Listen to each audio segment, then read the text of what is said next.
Yo, what's going on, guys? Welcome back to the channel. This is Just Another Critic, and today I wanted to go ahead and just quickly kind of touch on Urban Meyer's 3-game suspension. At this point, the dust has kind of settled. They just laid down the ruling yesterday of after their investigation, which was about 2 weeks and a few days. When this whole thing started and Urban Meyer went on administrative leave, I think it was August 1st. Um, then the investigation was done, and this past Monday, once Monday came around, and then they let us know that they would conclude their findings and eventually come to a decision on Wednesday. At that point, I already knew personally. In my mind, I was already thinking they're not going to fire him because typically, when you're going to fire a guy and you have enough to fire him, that Monday morning, his ass is toast. Whoever the coach is, regardless. So at that point, I already had a feeling that a suspension was coming, or some type of punishment. But I knew that firing was never gonna happen at the end of the day. Some of the things, obviously, you can see in the background. This is College Football Live. They're kind of just showing some of the summary of the findings. I'm not gonna go over it. You can kind of take a look at it if you want. Pause the video. But when I was watching that press conference yesterday, some of the things that personally I saw, um, the biggest thing that caught my attention was just when Urban Meyer, when he was at the mic talking and reading his prepared speech, whatever you want to call it. It just seemed ingenuine. I'm not saying that what he did was right, what he did was wrong. um, from my perspective, it was just really an integrity issue of not being able to get the guy out of there sooner, having him around even after so many strikes and all these different things that occurred. Obviously, Zach Smith is the one who I'm talking about. And then they're continuing to find all these different types of things that Zach Smith did on the side with the staff at Ohio State, at the White House, et cetera, et cetera. So, Urban is just kind of, in a way, a fool for keeping him around for so long. Personally, it, a lot of people want Urban Meyer's head. Like if you're looking at Twitter, if you're looking at social media, there's so many people out there who wanted him to get fired. And I'm not saying the decision was right. I'm not saying the decision was wrong. At the end of the day, it's a tough decision because a lot of people are arguing, hey, it's not Urban Meyer's job to do such and such, and other people are arguing, hey, it's Urban Meyer. He's the CEO of that program, so he's got to be responsible because he's in that position and has that title. So do I think the suspension was, was it the right amount of games? I personally think it could have been a bit more, a few more extra games. I don't know. It's just really a tough decision for the program in general.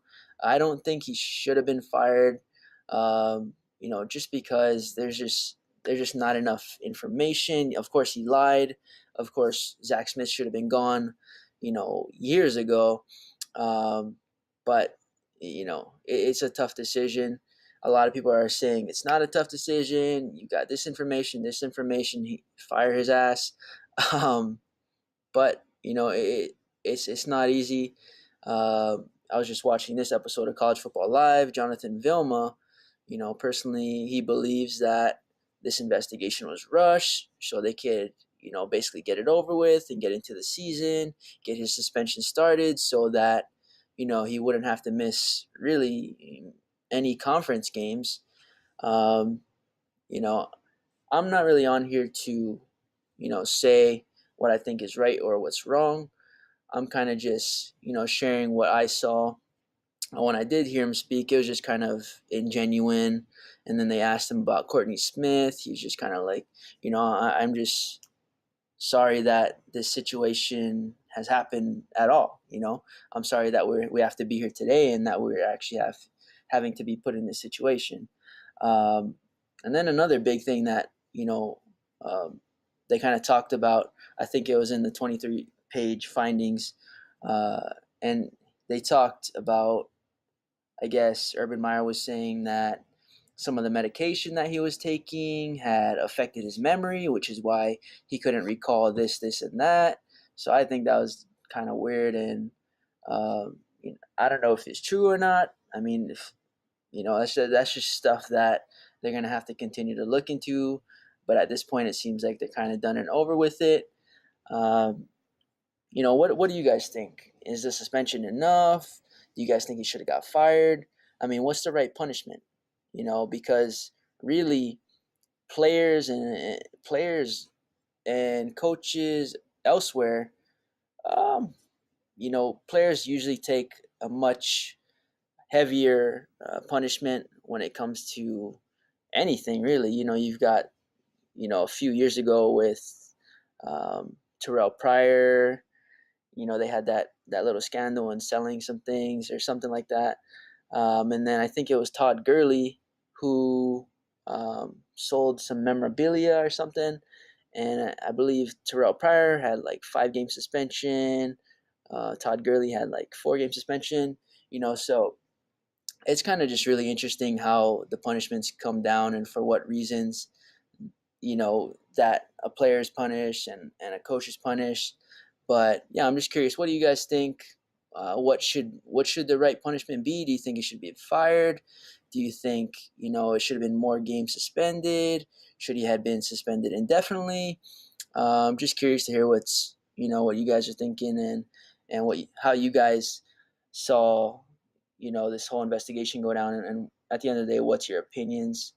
Um, at the end of the day, I guess to conclude this video, in my opinion, what's going to happen is basically halfway through the season, this thing is going to slowly begin to, fade away, this story.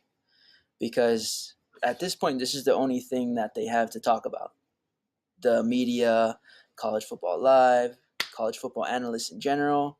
Once the season gets started, there's going to be more headlines for actual games, players, other things that are going on in general, because this is the biggest thing on the media's plate, I guess so to say. Because in Wisconsin, obviously, if you haven't heard, Wisconsin's number one wide receiver is suspended indefinitely due to some sexual assault charges, which is being investigated right now. Danny Davis, their second best wide receiver, was then suspended 2 games for some involvement in that. So there's other things going on outside of this uh, Urban Meyer investigation. It's just not big enough to overtake this story. So my personal belief is that once the season kicks off and we're about 4 to 5 to 6 games in, there's obviously going to be bigger headlines because at that point we're going to have a better idea of who's heading into the playoff, who's got a loss, who doesn't. Next biggest games coming up, and the headlines are going to continue to build. And at that point, I believe this whole story is going to die out. And we're gonna end up moving on with college football. I mean, that's personally how I see it playing out. If you guys have a different opinion, feel free to share it. But yeah, with that being said, I appreciate you guys watching the video. I'm sure I went on a tangent here and there, got lost in my words, but it is what it is. At the end of the day, as you guys already know, I'm just another critic, just sharing my opinions. If you agree with me, great. If you don't, awesome. Drop a comment, share your opinions. I'd love to hear them. If not, hit me up on Twitter at JusAnothaCritiK. And yeah, with that being said, you guys have a great rest of your day. See you on the next one. Peace.